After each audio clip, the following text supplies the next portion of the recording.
and a virtual one-man production house. You can add to his long list of credits, film director, his latest venture being a movie for ABC Motion Pictures called The Flamingo Kid, starring Matt Dillon. Garry, I'd like to ask first a little bit about your background, pre-films and television. Pre-nightclubs, too. Pre-nightclubs, pre-jazz, pre-Korea. Pre-Korea, the Bronx, New York. There I was, growing up, saying, it's cold here. I want to move to a warmer place. So I dreamed always of working in a warmer climate. So I guess that might first have led me to show business, because I heard there was show business in California where the sun was shining. I grew up in the Bronx, went to high school there, and my mother was a dancing teacher, so I was around show business a little bit. And what'd your father do? My father made industrial films, which almost turned me off show business. He was very good at it, but he did things like for industry, like the story of zinc, you know, and the how to smelt steel, you know, and he made them very well. He won prizes, but I would go there and watch it, and I would go like this a lot. But then I found there was other show business going on. But yet you did other things in your life other than go directly into show business, journalism, for example. Yes, I was actually a sports editor in my high school paper, and then I said, gee, I like sports, so I chose Northwestern University, but has a sports program. It's very hard to write about in a positive way. But I went to the Medill School of Journalism at Northwestern University and graduated from there in '56. This two Americas, that there's this choice that you put forth in Flamingo Kid. Was there a person in your life that helped you to choose one path or another that mattered to you?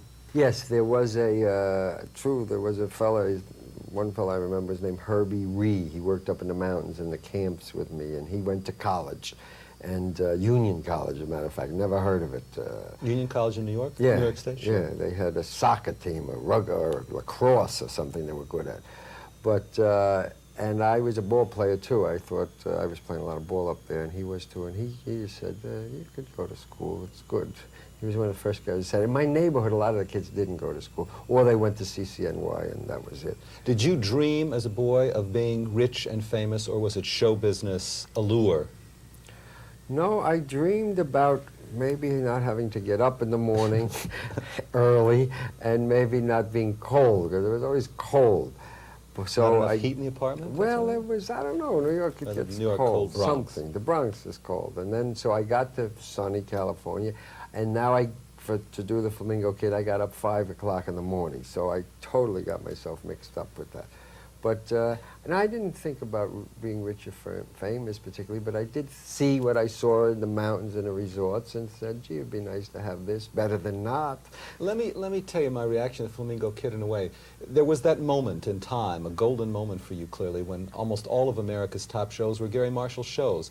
And to me, briefly, I saw in those shows a very special spirit that connected them all, that outer person, the marginal Mork, or the working class woman, your sister, Laverne and Shirley, those people holding on to an American dream, bucking up the rich and the powerful up against them, but all of us believing we can be good people. And here again is Matt Dillon. Do you see in America a tension between those who want to pursue the good, so-called good values, the simple life, and those who want money, power, fame, quick, quick, quick? Well, that is an attitude that is prevalent, because if you read the magazines are mostly about money now, not who worked 10 years and earned money. It's, I won the lottery, babe. Look at this, I made it overnight. And I think that's one of the things possibly wrong with our society. Most of what I write about is people who do make some choices that are for the good of other people, I think. And my constant theme in my work, I feel, is that the family influence is what holds it together. Sometimes when the family is solid, everything else is. The family often is falling apart in certain aspects. And that bothers you? Bothers me a lot. That's why I write a bit of that. There's very few people who, they proved without a doubt, somewhere in Boston they did a survey that the children who ate dinner with their parents had higher grades and were better in school than kids who didn't. A simple thing like that. And ironically ate with their parents and did not watch television at the same time. Yes. Very briefly, why your interest, privately we know about your interest in the disabled, handicapped. Where does that come from? I was about the most sickly child you ever wanted to meet. I was sick a lot as a kid. Maybe that's why I was cold all the time. I could catch a cold. And I was always either sick or hurt. And not that I was disabled, but I went through a lot of disabled periods of my life. I once went 6 months with my eyes covered. I couldn't see because I got hit in the eye with a baseball bat. So I always related to kind of the underdog and kind of overcoming adversity. And so I always, I guess, feel toward that syndrome and write about it. Terrific. Garry Marshall, thank you. I look forward to seeing what happens with Flamingo Kid. I root for all of you because you've worked so hard.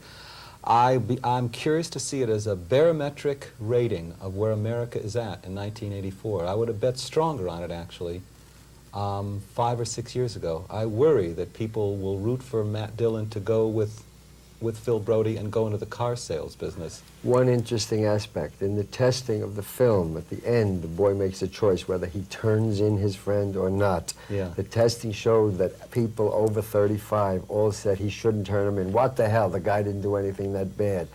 Every kid said, of course he has to do that.